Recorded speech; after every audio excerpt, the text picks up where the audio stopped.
నువ్వే కావాలి కావచ్చు, నువ్వు నాకు నచ్చావు, మల్లీశ్వరి, జై చిరంజీవ, వీటన్నిటితో పోలిస్తే ఇప్పుడు ఉషా పరిణయం ఎలా డిఫరెంట్గా ఉండబోతుంది? It's a totally different love story. నేను ఎందుకంటానంటే లవ్ స్టోరీ అనేది ఒక జనరలైజ్డ్ పదం. స్వయంవరం ఆ రోజుల నుంచి తీసుకుని ఇప్పటికి వస్తే సార్ అలాంటి ప్రేమలు ఎక్కడ దాదాపు కనిపించట్లేదని చెప్పాలి. అందుకే నన్ను ఓటీటీ అడిగినప్పుడు కొంచెం లాంగ్వేజ్ ఇది today's language, I said get out, I'm not interested. ఓటీటీలో ఏంటి సార్ ఆ చెత్త? లేకపోతే ఏంటండి they have normalised almost everything ఇంట్లోకి తీసుకొచ్చేసారు. చాక్లెట్ బాయ్, ఆ తర్వాత ఆ వెరీ లవబుల్ హీరో అనే కాన్సెప్ట్ ప్రవేశపెట్టింది మీరే కాబట్టి చెప్పండి, శ్రీకమల్ ఎలా అమరారు ఈ క్యారెక్టర్? వాడు ఇప్పుడే ఈ స్క్రిప్ట్కి కావాల్సిన వయసుకు వచ్చాడు. మీరు చేసిన సినిమాల్లో కొన్ని హిట్ ఫిల్మ్స్ అన్ని remakes. Why did you choose remakes? నేను చూస్ చేసుకున్న రీమేక్ ఒకటి, నువ్వే కావాలి. అనగనగా ఆకాశం ఉంది, ఆకాశంలో మేఘం ఉంది, మేఘం వెనక రాగం ఉంది, రాగం నింకిని కరిగించి ఎంత రేంజ్ ఉంది ఆ పాటలో, ఎంత బాగుంది, ఎనర్జీ ఉంది, జోష్. తరుణ్ ఎందుకు తర్వాత ఫేడ్ అవుట్ అయ్యారు? అంటే నేను తర్వాత భలే దొంగలు కూడా మళ్ళీ ట్రై చేసి, భలే దొంగలు కూడా చాలా ఎంటర్టైనింగ్ ఫిల్మ్. అందరూ అనుకుంటారు అది బంటి ఎవరు బబ్లీ అని, కానే కాదు. అందరూ కొంచెం హెసిటేట్ చేస్తారు కట్రీనా కైఫ్ గారిని కాస్ట్ చేయడానికి. ఆవిడ ఎంత చూడడానికి ఎంత బాగుంటారో, వాడికి యాక్టింగ్ రాదని కొంతమంది ఫీల్ అవుతారు. Did you have a difficult time ఆవిడ డైరెక్ట్ చేయడం? ఆ అమ్మాయిని ఒక యాడ్లో చూశాను, చాలా బాగుంది ఈ అమ్మాయి, పిలిచాం, కథ చెప్పాను, ఓకే, నేను ముంబై వెళ్ళాను, అంతా అయిపోయింది. తర్వాత అమ్మాయి రాదు, ఒప్పుకోవట్లే, ఇక్కడికి పిలిచాము, మామూలు ఫోటోషూట్ కూడా చేసాం వెంకటేష్ గారితో, చేస్తే తర్వాత వెళ్ళిపోయింది సైలెంట్. ఎందుకు ఆగుతున్నావు అంటే ఐఎమ్ స్కేర్డ్. Wear scared?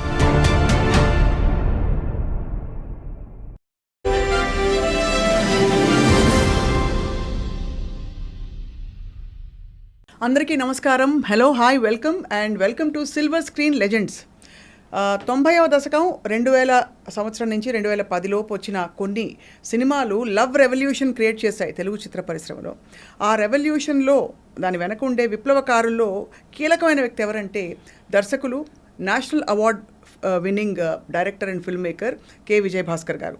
వారు ఇప్పుడు మళ్ళీ చాలా కాలం తర్వాత, గ్యాప్ తర్వాత మెగాఫోన్ పట్టి వారి కుమారులు శ్రీకమల్ని హీరోగా పెట్టి ఉషా పరిణయం అని అచ్చ తెలుగులో చక్కటి టైటిల్తో అర్థమయ్యే భాషలో ఓ సినిమా తీశారు. ఆ సినిమా గురించి తెలుసుకోబోతున్నాయి ఇవాళ. అండ్ ఆల్సో అబౌట్ విజయభాస్కర్ గారు జర్నీ, ఆయన హిట్ పాటలు ఎలా కుదిరాయి, ఒక్కొక్క సీన్ ఎలా అమరింది అని మాట్లాడదాం. సార్ నమస్కారం. నమస్తే అండి. హాయిగా తెలుగు భోజనంలో ఉంది సార్ ఉషా పరిణయం అనగానే. సినిమా కూడా అలాగే ఉంటుందండి, ఫుల్ మీల్స్ అనమాట, చక్కగా విస్తరాకేసి వడ్డించిన, అందరినీ కూర్చోబెట్టి, మన సాంప్రదాయం అది. అవును, ఈ బుఫే కల్చర్ అంతా తర్వాత వచ్చింది, కానీ ఏ శుభకార్యమైనా చక్కగా విస్తరాకులు అన్ని కూరలు పెట్టి, అలాగే నేను సినిమా కూడా అన్ని ఎమోషన్స్ పెట్టి, ఎవ్రీథింగ్ సంతృప్తిగా భోంచేసిన ఫీలింగ్ కలుగుతుంది. అండ్ ఇన్ఫ్యాక్ట్ నేను నమ్మేది కూడా అది, అందరూ కలిసి కూర్చుని భోంచేసినట్టు అందరూ కలిసి కూర్చుని సినిమా చూడాలంటే మనం అలాంటి సినిమా తీయాలి. అవును sir. So family, that's how you bring a family together. You should not be dividing the family. సినిమాలో కొంచెం కంటెంట్ బాగుండకపోతే తమ్ముడు బ్రదర్ ఒకసారి చూడాల్సి వస్తుంది, సిస్టర్ ఒకసారి, అందరు కలిసి కూర్చునే కంటెంట్ ఉండదు అక్కడ. అవును sir. I want to again మళ్ళీ థియేటర్కి జనం రావాలంటే మనం థియేటర్ ఎక్స్పీరియన్స్ ఇవ్వాలంటే సినిమా క్లీన్గా ఉండాలి. అలాగే ఉంటుంది ఈ సినిమా. సార్ మీరు జీనియస్ సార్, మీ సినిమాల సృష్టి అంటే నువ్వే కావాలి కావచ్చు, నువ్వు నాకు నచ్చావు, మల్లీశ్వరి, జై చిరంజీవ, వీటన్నిటితో పోలిస్తే ఇప్పుడు ఉషా పరిణయం ఎలా డిఫరెంట్గా ఉండబోతుంది? అంటే ఫ్రాంక్లీ స్పీకింగ్ నువ్వు నాకు నచ్చే జానర్లో ఉంటుందండి, but it's completely different story అసలు.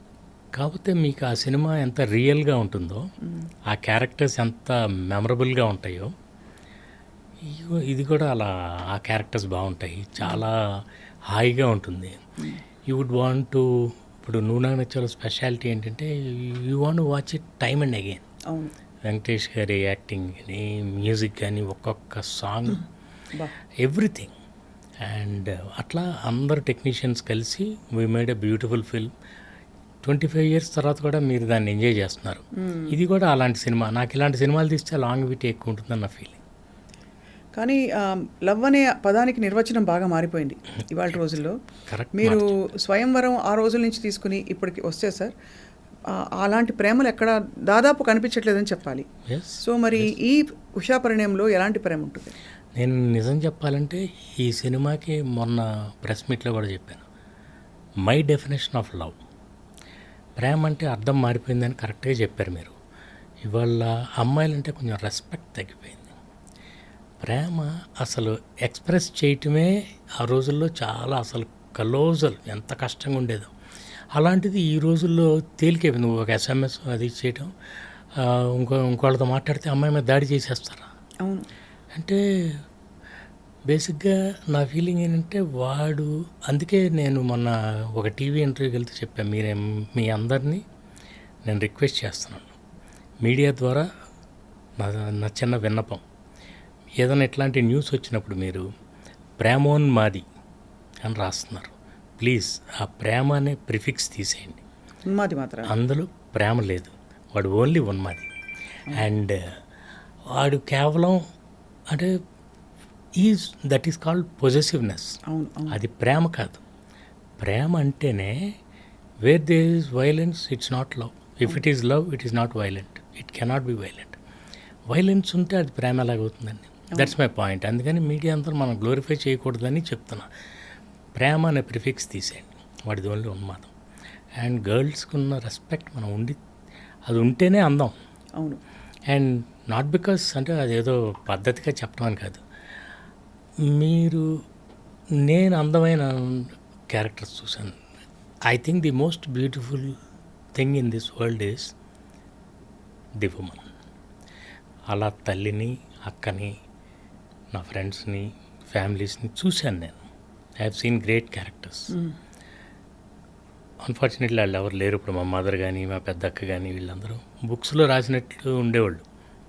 అందుకే నాకు సినిమాకి వస్తే, నా సినిమా విషయానికి వస్తే, వాళ్ళందరికీ నేను ఐఎమ్ ఆన్సరబుల్ టు దెమ్. వాళ్ళకి అబ్జెక్షనబుల్గా ఒక్క వర్డ్ ఉన్నా కూడా నేను చాలా సిగ్గుపడతాను. అందుకే నన్ను ఓటీటీ అడిగినప్పుడు కొంచెం లాంగ్వేజ్ ఇది today's language, I said get out, I'm not interested. చెప్పేసారా? చెప్పేసి మీకు నమస్కారాలు. నుంచి ఓటీటీలో ఏంటి సార్ ఆ చెత్త? లేకపోతే ఏంటండి, they have normalised almost everything ఇంట్లోకి తీసుకొచ్చేసారు. అంటే లిటరల్గా ఫ్యామిలీని డివైడ్ చేశారు.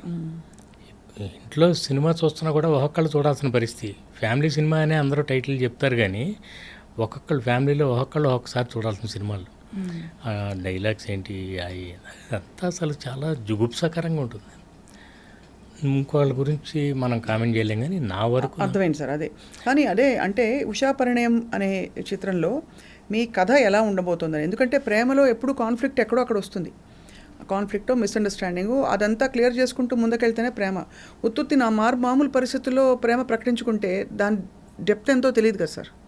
సో ఇక్కడ మనకు ఉషా పరిణయంలో ఎక్కడ కాన్ఫ్లిక్ట్ క్రియేట్ చేశారో అని I'm wondering. It's a totally different love story అని నేను ఎందుకంటానంటే, లవ్ స్టోరీ అనేది ఒక జనరలైజ్డ్ పదం. అవును. కానీ నేను అందులో ఇంకొక కైండ్ ఆఫ్ స్క్రీన్ ప్లే వాడాను. There's no love between the hero and heroine in the first half. Suspense ఏం లేదు. ఇంత లవ్ స్టోరీలో లవ్ లేకుండా ఎలా తీశారు? నన్ను ఒక మంచి క్వశ్చన్ అడిగారు ఎవరు. ఇన్ని పాటలు ఎలా వచ్చినాయండి? మరి you have to see the film to understand it. అర్థమైంది సార్. అండ్ నేను అంతే, అంటే నాకు లవ్ స్టోరీ అంటే చాలా ఇష్టం, కానీ ఇదివరకు నేను చేసిన సినిమా లాంటివి చేయటం నాకు ఇష్టం లేదు. కొంచెం డిఫరెంట్. అందుకని ఒక different screenplay. Central idea is love only. ప్రేమ చుట్టూనే తిరుగుతుంది, కానీ అది ఇంకొక యాంగిల్. అండ్ అందులో I wanted to make a statement regarding love. Love అంటే ఎంత పవిత్రంగా ఉండాలంటే, ఎక్కడో ఒక ఆయన హిందీలో చెప్తారు, ముజే జబ్ పతా చలా కి ఉస్ లడ్కీ షాదీ కहीं और हुई मैंने उस गली में कदम तक नहीं रखा.